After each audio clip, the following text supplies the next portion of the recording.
আয়ুষেরই অসুস্থতার জন্য এবার ইন্দ্রাণী গাঙ্গুলিকে কথা শোনাতে ছাড়লো না কুসুম। হ্যাঁ বন্ধুরা, ভিডিওতে লাইক দিয়ে দেখতে থাকুন। যে মুহূর্তে কিনা আয়ুষকে হসপিটালাইজ করা মাত্র যখন কিনা ডক্টররা বলতে থাকে যে এক্ষুনি ওনাকে ওটিতে নিয়ে আমাদেরকে অপারেশনের মাধ্যমে ওনাকে বাঁচানোর চেষ্টা করতে হবে, ঠিক সেই মুহূর্তে যখন কিনা কুসুম বলতে থাকে যে দেবীমা কোথায় গেল, ঠিক সেই মুহূর্তে ইন্দ্রাণী গাঙ্গুলি যখন মন্দিরে গিয়ে বসে থেকে বলতে থাকে যে ঠাকুর তুমি আমার ছেলেটাকে সুস্থ করে আবার আমার বুকে ফিরিয়ে দাও ঠাকুর, আমার ছেলেটা সম্পূর্ণরূপে নির্দোষ নিষ্পাপ, ওর তো কোনো রকম কোনো দোষ ছিল না। হ্যাঁ, ও অন্যায় করেছে এবং আমি মা হয়ে ওকে একটু শাসন করেছি, কিন্তু তাই বলে এমনটা আমি কোনো মতে চাইনি যে আমার ছেলের মৃত্যুর পথকে বেছে নিক ঠাকুর, তুমি আমার ছেলেকে সুস্থ করে দাও।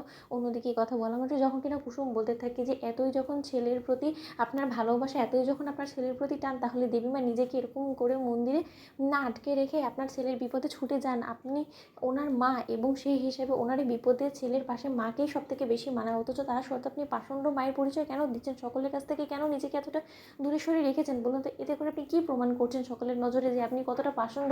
আপনার মধ্যে কোনো হৃদয় নেই? আপনি এক এতটা পাষণ্ড কী করে হতে পারেন বলুন তো? আজকে আপনি যেরকমটা ছোটো সাহেবের সঙ্গে আচরণ করছেন, একদিন আপনার আফসোস হবে, কারণ ছোটো সাহেব যে আজকে মৃত্যুর পথকে বেছে নিয়েছে না, শুধুমাত্র আপনি নিজে থেকে ছোটো সাহেবকে দূরে সরিয়ে দিয়েছেন বিধায় আজকে সকলে যখন আপনার ছেলের অসুস্থতার জন্য আপনাকে দায়ী করবে, তখন আপনার এই জিনিসটা ভালো লাগবে দেবীমা বলুন তো? ঠিক সেই মুহূর্তে ইন্দ্রাণী যখন বলতে থাকে যে ছোটো মুখে বড় কথা বলার এত সাহস হয় কী করে তোমার বলো তো কুসুম? কে তোমাকে এত বড় স্পর্ধা দিয়েছে এই সকল কথা বলা? ঠিক সেই মুহূর্তেই দেবলীনা বলতে থাকে যে আন্টি আমি বললাম না, এই মেয়ে বড্ড বেশি বার পেরিয়ে গিয়েছে।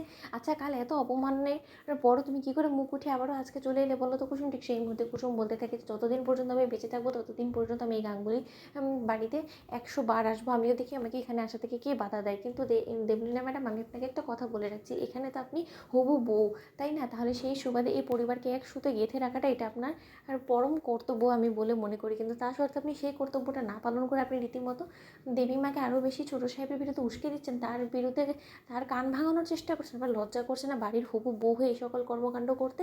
ঠিক সেই মুহূর্তেই দেবলীনা যখন বলতে থাকে যে মুখ সামলে কথা বলো কুসুম, তুমি ভুলে যাও না আমি কিন্তু এই বাড়ির হবু বউ, এবং সেই সুবাদে তোমাকে এত বড় অধিকার কে দিয়েছে যে আমার সঙ্গে তুমি এরকম আচরণ করছো বলো তো? ঠিক সেই মুহূর্তে কুসুম বলতে থাকে যে দেবীমা, আপনি একজন মা, আপনি শুধুমাত্র গাঙ্গুলি বাড়ির কর্ত্রী নয়, বরঞ্চ আপনি ছোটো সাহেবের মা, ঈশান সাহেবের মা, এবং ছেলেরই বিপদে আপনাকে তাদের প্রয়োজন, এবং এই সময় আপনি যদি না যান, যদি পরবর্তীতে ছোটো সাহেবের কোনো রকম কোনো ক্ষতি হয়ে যায়, তখন আপনি নিজেকে ক্ষমা করতে পারবেন তো?